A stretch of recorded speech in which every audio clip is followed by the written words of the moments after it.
제가 어렸을 때 정말 재밌게 가지고 놀던 장난감 중에요, 블럭 장난감, 레고라는 장난감이 있습니다.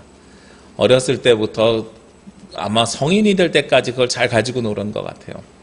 대학교 한 2, 3학년 때인가요, 저희 어머니가 우리 집에 이제 네가 대학생이 되었으니 이렇게 레고 장난감이 너무 많으니까 사촌 동생에게 줘야 되겠다. 그래서 9살 차이가 나는 사촌 동생에게 줬어요. 그리고 나서 정확하게 10년 있다가 제가 그걸 후회했습니다. 10년 있다가 아들이 태어나는 걸 본 다음에요, 야, 내가 15년 동안 갖고 놀던 장난감을 10년만 더 갖고 있었으면 아들에게 줄 수 있었는데, 이런 생각을 했어요. 그러면서 그때 가지고 있었던 레고 블럭이 이만한 바구니로 한 세 바구니 정도가 있었던 걸로 기억하는데, 그걸로 동생이랑 방 하나에서 집도 짓고 뭐 방송국도 짓고 학교도 짓고 이러면서 재밌게 가지고 놀았던 생각이 납니다. 근데 그 레고 블럭이 가지고 있는 특징이 있습니다. 그냥 그거 하나만 놓고 보면 별거 아니에요. 그런데 그게 만들어지면 어떨 때는 성도 되고 자동차도 되고 뭐 이렇게 포크레인도 되고 여러 가지가 만들어지는 겁니다. 제가 오늘은 예배에 나오면서 이 블럭을 가지고 나왔습니다. 보시면 아시겠지만 이 블럭이 노란색의 8칸짜리예요. 일부러 큰 거 가져왔어요. 저는 원래 이렇게 큰 거 안 가지고 노는데 유아용 가지고 왔어요. 이건 빨간색인데 아치 모양이 있어요. 이게 두 개가 결합이 됩니다. 그래서 얼마든지 높게 쌓을 수도 있고 여기저기 놓을 수도 있어요. 그런데 이게 분리도 됩니다. 이걸 가만히 보니까요, 오늘 성경 말씀이랑 굉장히 연계가 잘 되는 것 같아요. 만약에 여러분에게 이 노란색의 이 8칸짜리 블럭만 있으면 만들 수 있는 게 얼마나 되겠습니까? 같은 것만 있으면은요, 이걸 가지고 다양성을 표현하는데, 내가 만들고 싶은 걸 만드는 데에는 굉장히 많은 블럭이 필요합니다. 제주에는 이 블럭 박물관이 있어가지고 제가 아이들과 몇 번 가봤는데요, 제가 어렸을 때도 상설 박물관이 아니라 가끔 코엑스나 이런 데 수시로 전시회가 있었던 적이 있어요. 그런 데서 가보면 같은 색깔을 가지고선 블럭으로 사람을 만드는데, 어떻게 만드냐면 똑같은 색깔로 블럭을 앞에다 놓고 뒤에다 한 칸씩 이렇게 밀어넣으면서 음영을 조절해요. 색깔이 없으니까요. 똑같은 블럭으로는 그렇게 만들 수밖에 없습니다. 그리고 그 밑에 써 있어요. 사람 하나 만드는데 블럭이 5만 개가 들었어요? 6만 개가 들었어요? 집에서는 감히 할 수 없는 일입니다. 그거는요, 그냥 그 블럭 전문가들이나 그 회사에서나 만들 수 있을 만큼의 많은 몇만 개 단위인 거예요.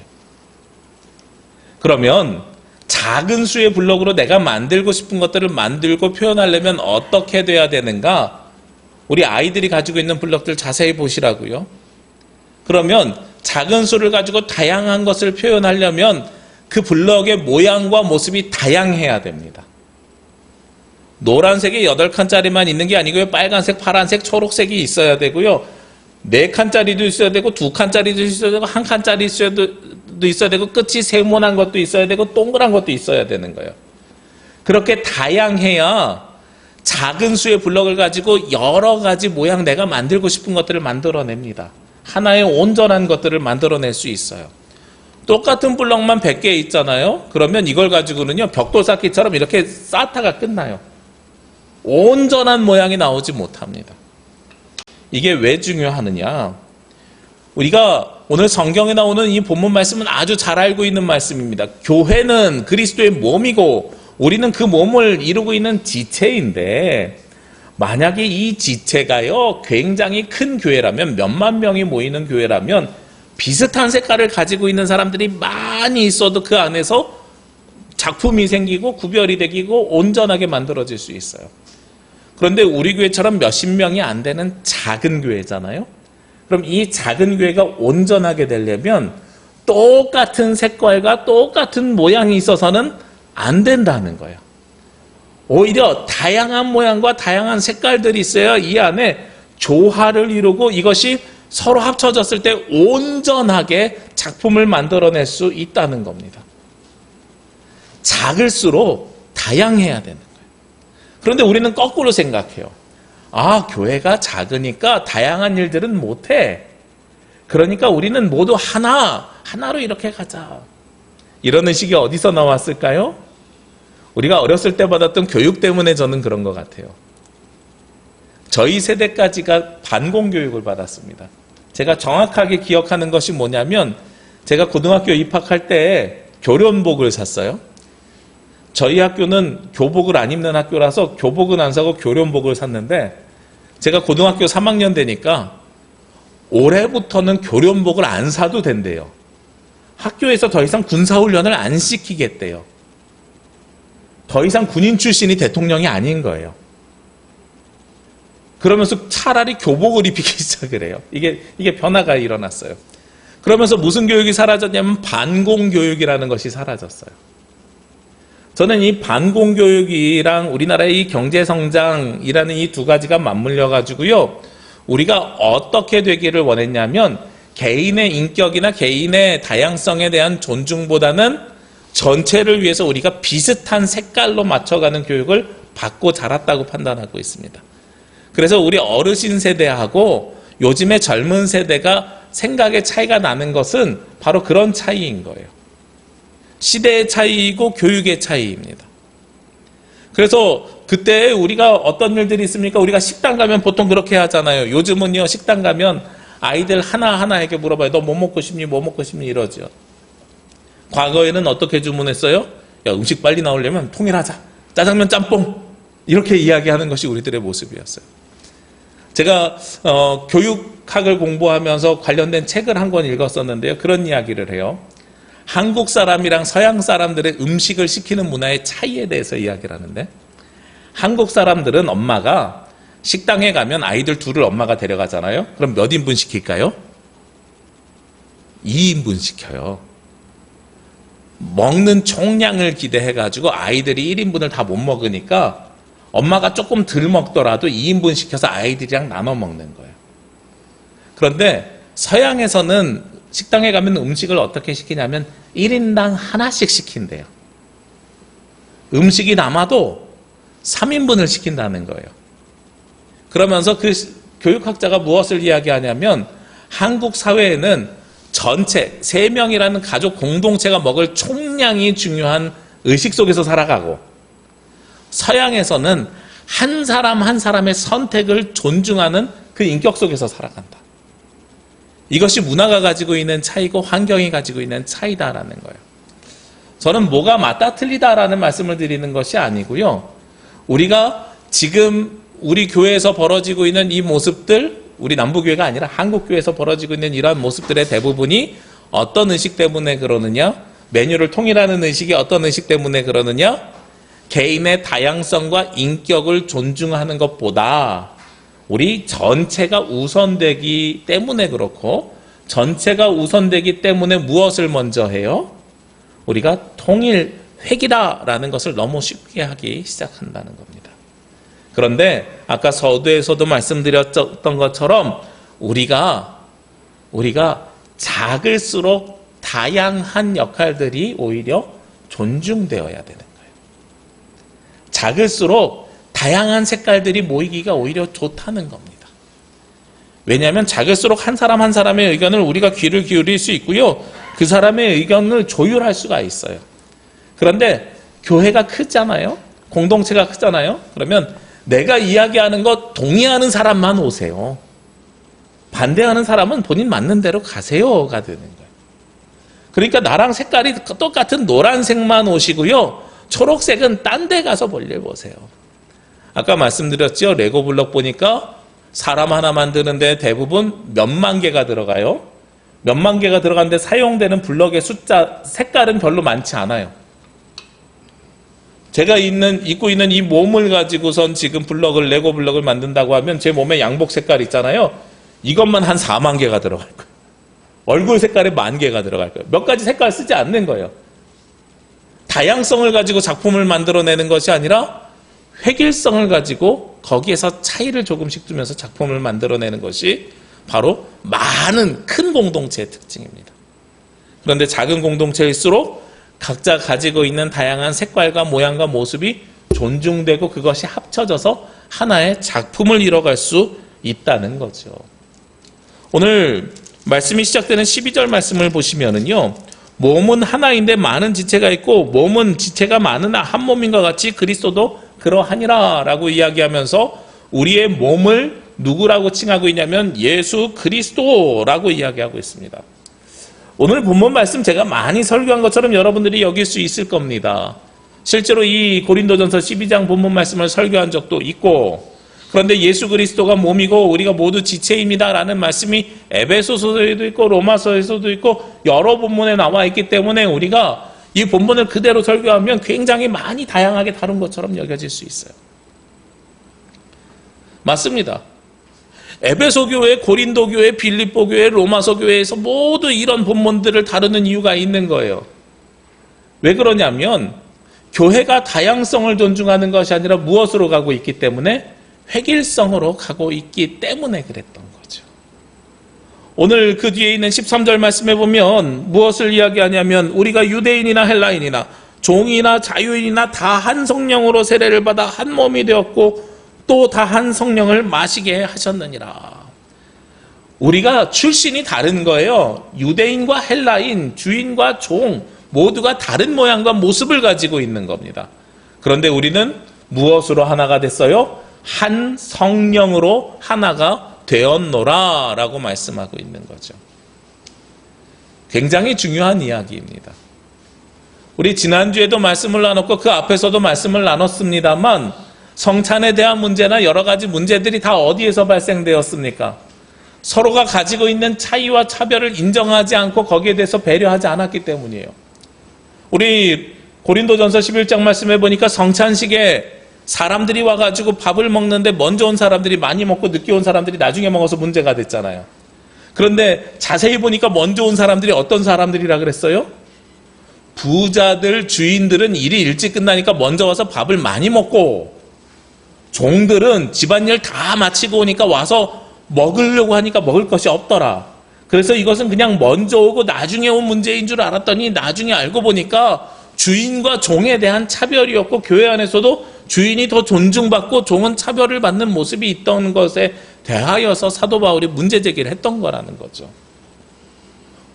우리가 종이나 주인이나 자유인이나 상관없이 한 성령으로 우리가 모두 동일한 사람, 하나님은 외모로 사람을 취하지 않으신다고 이야기했는데 우리가 환경적인 요건에 의해서 어쩔 수 없이 그렇게 되었으니 그 문제를 해결하자 하는 것이 고린도전서 11장의 말씀이었습니다.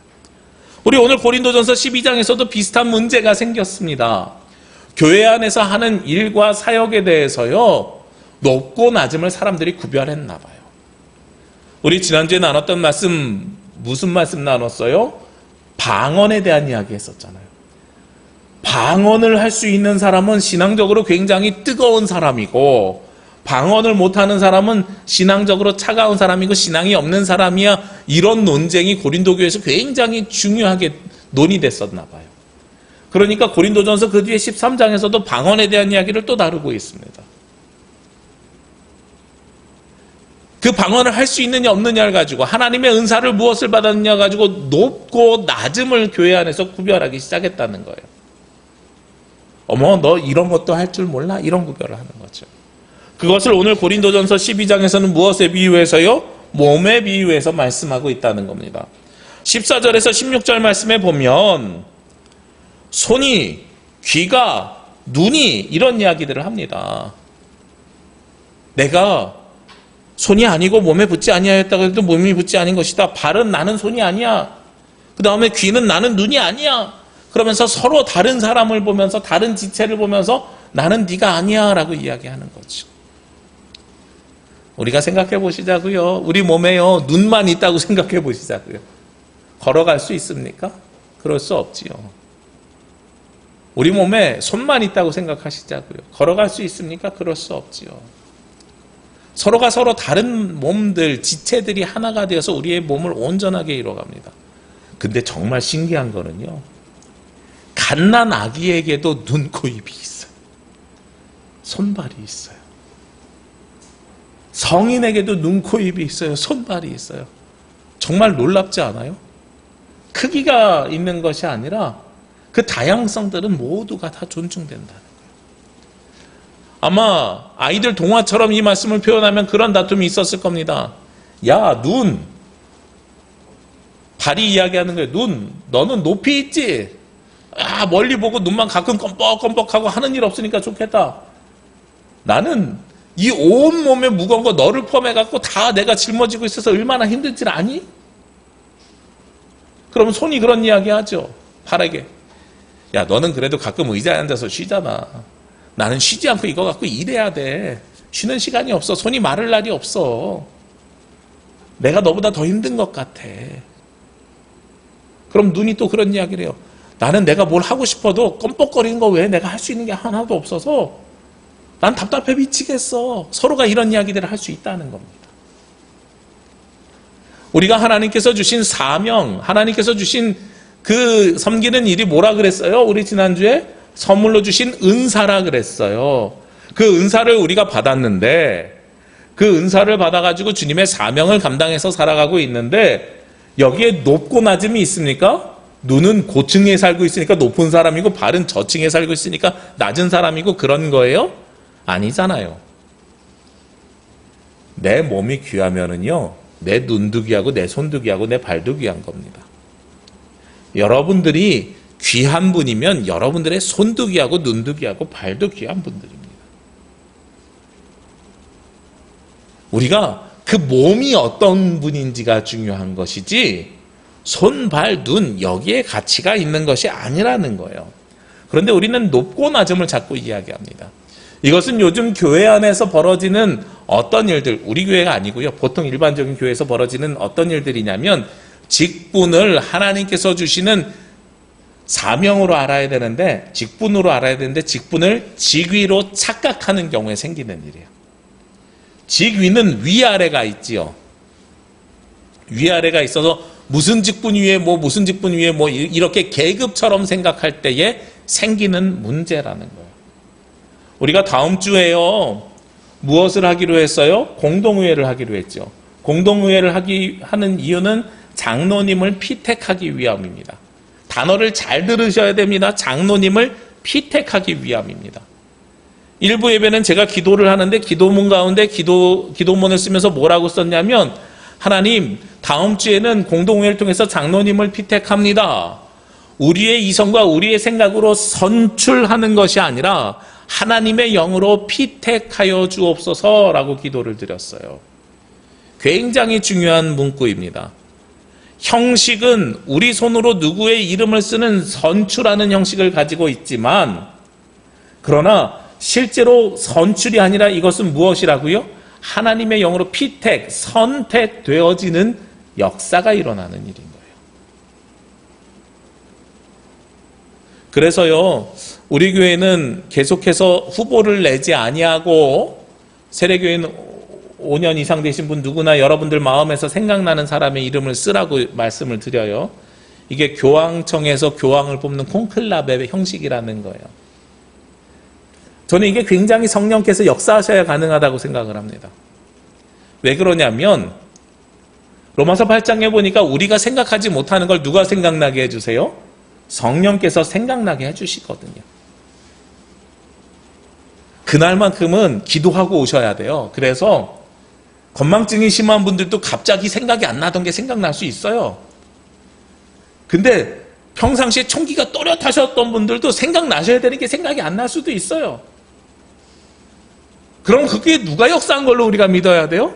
성령께서 역사하신 걸로 믿어야 돼요. 지금 대통령 선거하는 것처럼 1번입니다, 2번입니다, 3번입니다, 4번입니다. 우리가 선거운동에서 뽑히는 게 아니라는 거예요. 그렇게 되면 부작용이 생기는 거예요. 제주에 있으니까 굉장히 여러분들을 자주 만나게 되는데요. 경북에서 목회하는 한 목사님이 한 2주 전인가 오셔가지고 잠깐 보자 그래서 잠깐 커피 한 잔 마셨어요. 경북에서 목회하시는 목사님이 오셔가지고 요즘 대통령 선거가 진행 중이니까 선거에 대한 이야기를 하시더라고요. 그러면서 그 목사님 목회하시는 교회의 한 분이 무슨 방범대장, 지역에서 방범대장이 되셨나 봐요. 그래서 거기에 회식 자리에 초대를 받아가지고 회식 자리에 갔대요. 근데 한 10여 년 전쯤에 그 박근혜 대통령이 대통령 될 때 그때 투표할 때였나 봐요. 막 선거가 끝난 다음에 방범대장을 취임하는데 그 자리에 이제 초대받아서 갔더니 그 건배사처럼 이렇게 하시는 말씀이 우리가 이 대통령을 만들기 위해서 얼마나 노력했습니까? 얼마나 수고했습니까? 우리가 밤낮으로 며칠 동안 뛰어다니지 않았습니까?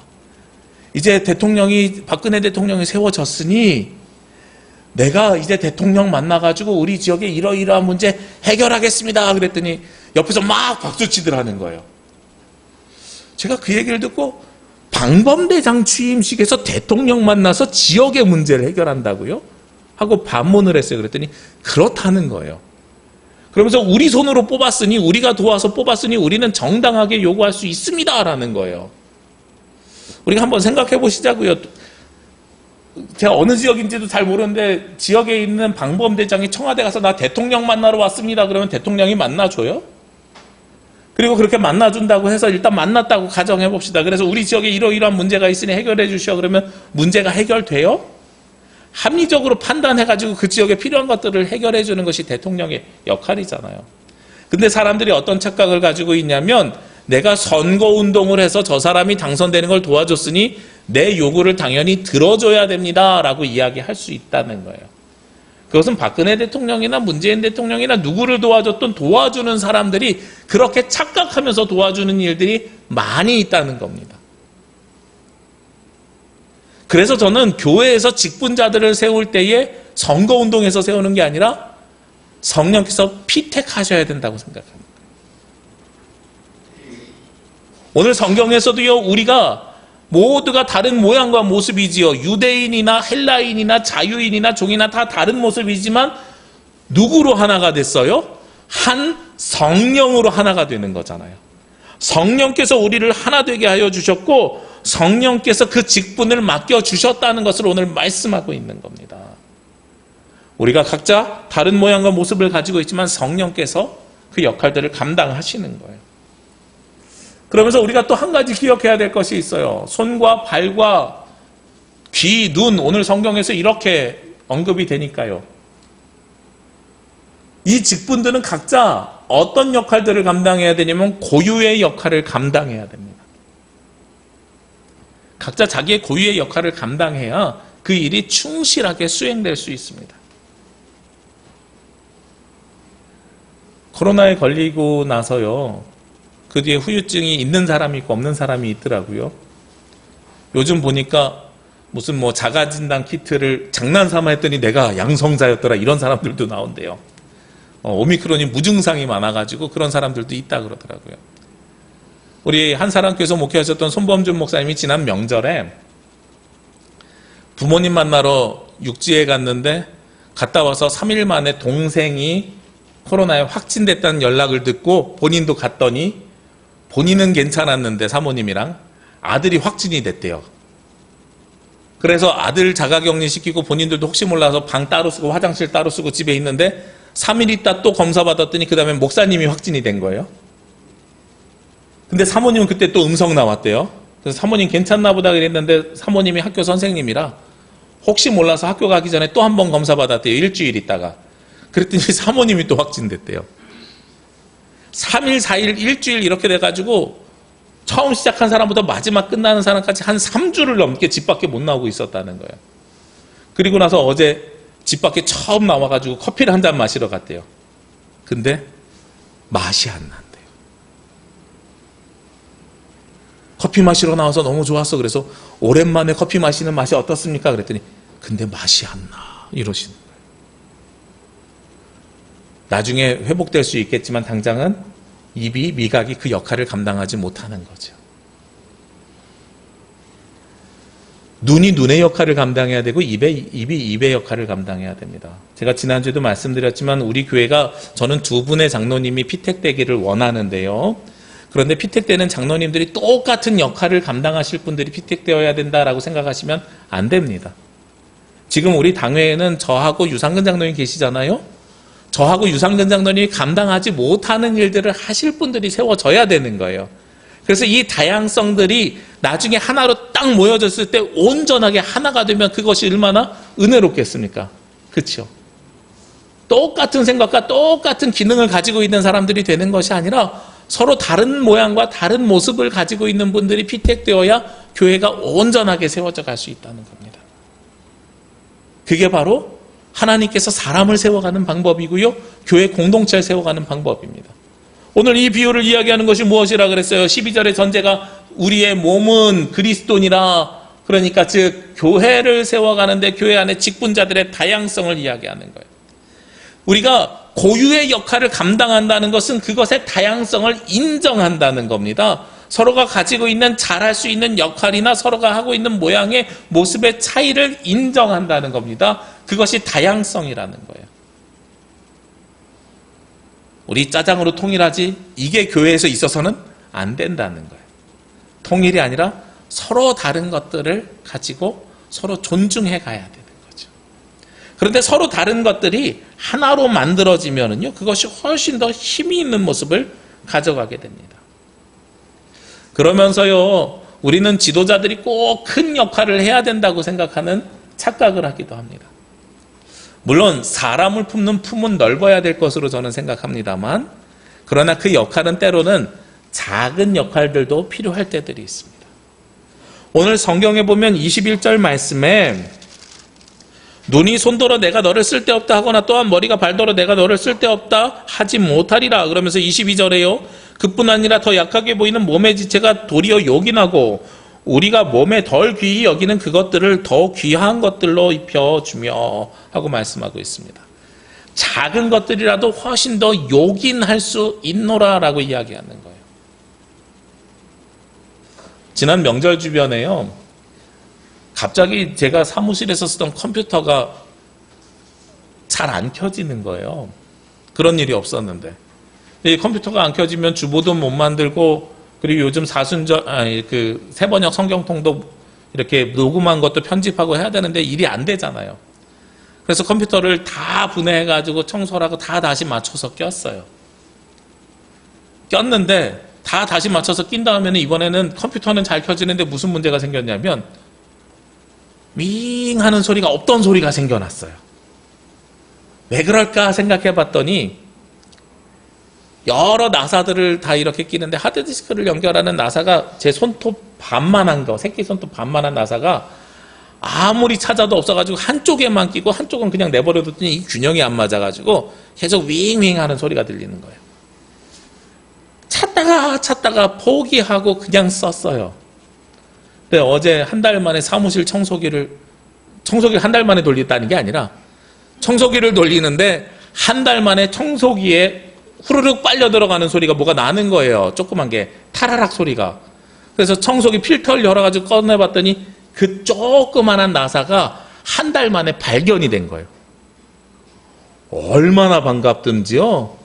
그거를 다시 껴가지고선 이렇게 체결을 했더니 그 다음부터 다시 윙 하는 소리가 사라져 버렸어요.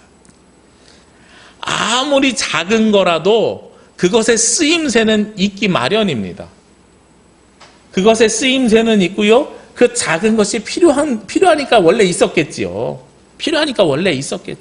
필요 없으면 처음부터 없었겠죠. 그런데 그 작은 것을 우리가 무시할 수 없다는 겁니다. 하나님의 사명과 사역을 감당할 때는 큰 일과 작은 일이 있는 것이 아닙니다.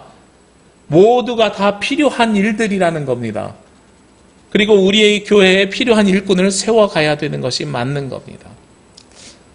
제가 좋아하는 책 중에 디테일의 힘이라는 책이 있습니다. 그 책에 보면 작은 것 하나를 놓치지 않는 디테일이 나중에는 커다란 차이를 만든다라는 거예요. 제가 그 예화 중에서 그 책에 나와 있는 이야기 중에서 가장 인상 깊었던 이야기가 편의점 청소하는 이야기예요.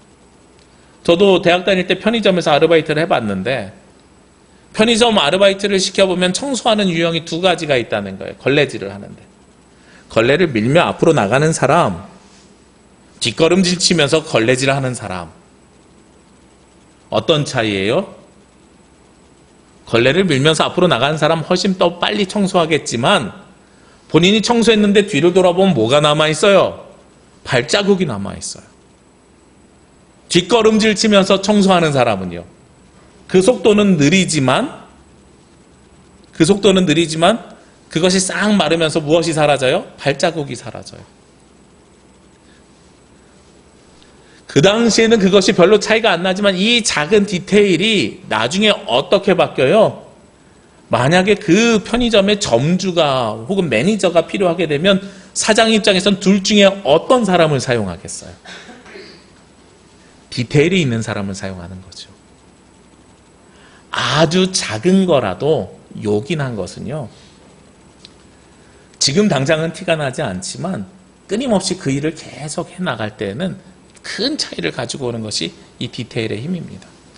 하나님께서 우리에게 사명과 사역을 주실 때 작은 것을 주셨어요. 그렇다고 내가 낙심하거나 낙담하는 것이 아니라 그 작은 것을 잘 감당해 나가면 나중에 큰 일도 감당할 수 있는 사람으로 하나님께서 사용하신다는 겁니다. 제가 요즘 새번역 성경 읽으면서 녹음하고 있는 부분이 사무엘 상인데요. 우리 읽으시는 분들은 여호수아를 읽겠지만 저는 사무엘 상을 먼저 녹음하고 있습니다. 거기에 다윗이 나와요. 다윗은 8아들 중에 8번째 아들입니다. 8형제 중에 가장 작은 사람입니다. 그리고 하나님께서 다윗에게 맡겼던 일은 양치는 일입니다. 그런데 그 일을 정말 잘 감당했어요. 내 양을 뺏기지 않기 위해서 이리가 사자가 와가지고 내 양을 물어가면 거기에다가 돌 던져서 사자와 싸워서 이긴 것이 다윗입니다. 그러니까 나중에 큰 일을 사용하시지요. 누구를 이기게 하세요? 골리앗을 이기게 하시잖아요. 하나님께서는 작은 일을 잘 감당하는 충성된 종에게 큰 일을 감당할 수 있도록 기름 부어 세우시는 것이 바로 하나님이십니다.